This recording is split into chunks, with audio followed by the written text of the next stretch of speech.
Howdy, y'all. All right, let's do this. Proverbs 6, New King James Version, May the 6th, 2023.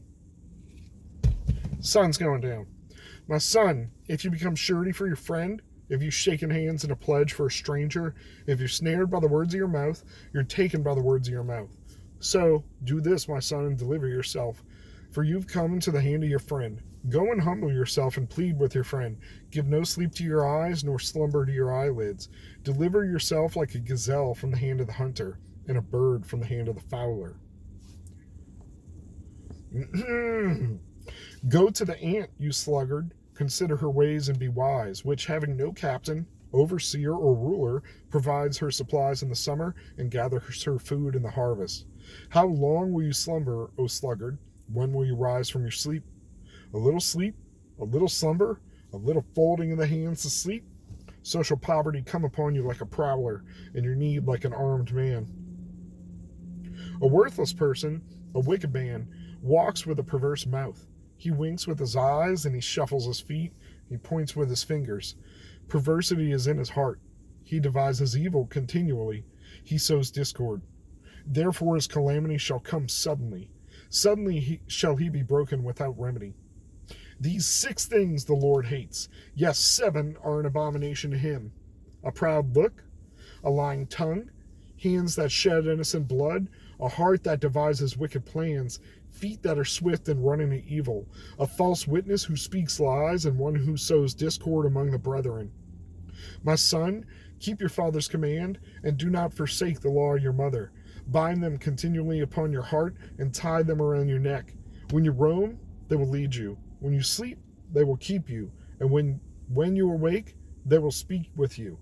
For the commandment is a lamp, and the law is a light. Reproofs of instruction are the way of life. To keep you from the evil woman, from the flattering tongue of a seductress, do not lust after her beauty in your heart, nor let her allure you with her eyelids. For by means of a harlot a man is reduced to a crust of bread, and an adulteress will prey upon his precious life. Can a man take fire to his bosom and his clothes not be burned? Can one walk on hot coals and his feet not be seared? So is he who goes to his neighbor's wife. Whoever touches her shall not be innocent. People do not despise the thief if he steals to satisfy himself when he's starving. Yet, when he is found, he must restore 7-fold. He may have to give up all the substance of his house. Whoever commits adultery with a woman lacks understanding. He who does so destroys his own soul. Wounds and dishonor he will get, and his reproach will not be wiped away. For jealousy is a husband's fury, therefore he will not spare in the day of vengeance. He will accept no recompense, nor will he appease, though you give many gifts. So I feel like this, some of these just come hot on the heels of what I was saying a moment ago, recapping verse 5, about being a man, being an example. So, first part, get yourselves into vows, traps, things like that you shouldn't. You got to go and try to be forgiven of them. And I don't know what to do. If they say no, or if there's disagreement on the terms, then what? And on one hand, it's like, make good on it, right? On the other hand, if a person broke their half of an agreement to disqualify the other party from what they pledged, what are you going to do there? You know what I mean? That's not fair either. So this whole thing, the folly of indolence, the 6 through 11, right? Go to the ant. Ants are just doing their thing, right? Technically they got a queen though, so whatever. Let's just say, like, look at what one little guy can do. So look at what one person can do when they just do the thing and they are diligent and they just put in the work, right? And that goes with, like, no laziness, slumbering on the couch. This is me this week. Maybe I've just taken on a lot. My back's really been hurting. My knee is hurting.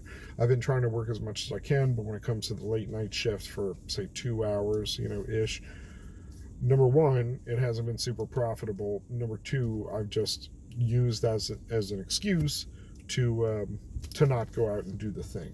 So should have done it last night.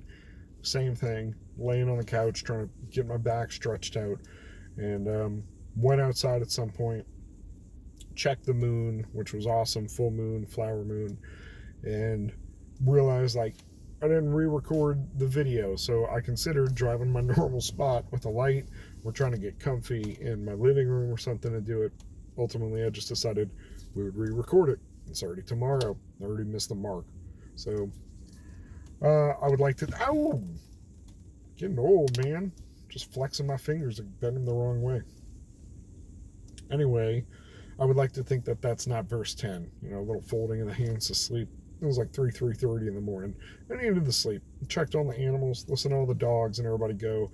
And, you know, people are crazy on full moons. So statistically, things happen. People are crazy on full moons. I really just didn't want to be out on a Friday night under a full moon, if I'm being totally honest.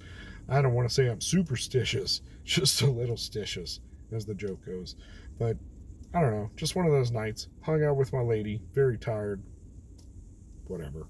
So tonight, back on the grind, even if that means a pot of coffee, probably, you know, too late in the day, but coffee naps are a thing. So then, like, it's kind of productive to make coffee because then I'm on the road and it's coffee nap time. We're all just trying. These signs, winks with your eyes and shuffles his feet, kind of like, you know, when you kick your buddy, like kick him in the foot, like, hey, footsie, like, yeah, we're gonna take this guy's money. Or pointing with his fingers, you know, somebody's looking, you know, that kind of thing. Devising evil continuously. You're just looking for somebody to get. So that's when broken without remedy. I think these are, you know, the people too, you know, you like to fight in a bar. All of a sudden, things happen, you know, rather quickly. You think, like, I can get with the Lord later, I can get right later, I got plenty of time for that religion stuff, but we all have an appointment to make. So, I'd like to go a little further in on these, the 6-7 abomination to them. I want to jump in on that a little bit later. I don't know where I'm going to go with that, but I don't know. Proud look, a long tongue, hands that shed blood, heart devise wicked plans, feet that run to evil, false witness who speaks lies, and one who sows discord among brethren. There's a lot of recaps of other verses, but I just think it's interesting. And then these, I like the word picture. You know, don't forsake your father, keep your father's command, don't forsake the law of your mother, bind them continually on your heart and tie them around your neck.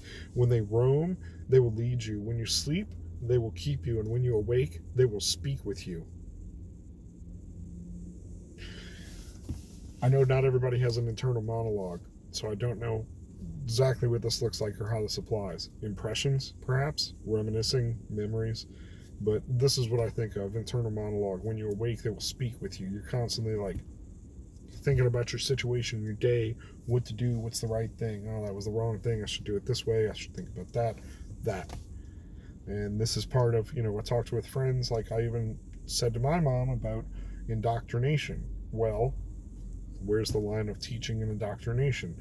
I think teaching and encouraging, talking out difficult concepts is the right way versus indoctrination, which is like, this is it. No talkies, no questions. I think that's not good for anybody. Whether people accept it or they ultimately reject it, I think that is a problem. So, having that discussion in house church last week with some new parents and letting them know my struggles, personal experience, and my struggles with 3 boys. So, I got a head start on them by, 7 years? Just trying to provide godly perspective and ask theirs, you know, as well. So,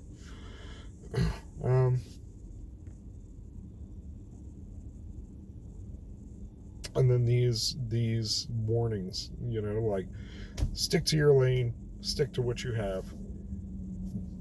This relates to the adultery and covetousness, right? So, like, and stealing, I guess, like, steal your girl. Don't do it. You know what I mean? Like, not only perhaps will the woman in the relationship be a problem for you, but when the husband finds out, like, there's not going to be I'm sorry, you know, I mean, it says, like, he'll accept no recompense. So, permanent mark on yourself, your honor, your relationships, and then the consequences from both her, possibly a child, or a disease from the relationship, and then the husband, which is just a whole nother thing that you'll accept consequence of. So,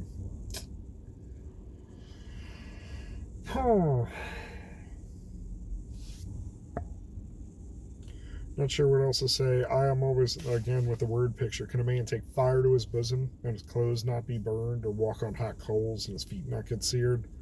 So, think you know what not to do. Don't go into your neighbor's wife. Don't do it. It's not going to work out. So, I don't know. I hate to end that. What a bummer. 11 minutes and ending on a bummer. But stern warnings for real consequences. And I wish I had something lighter to say to end this. So if you're watching it, go with God. That's all I got. Be blessed.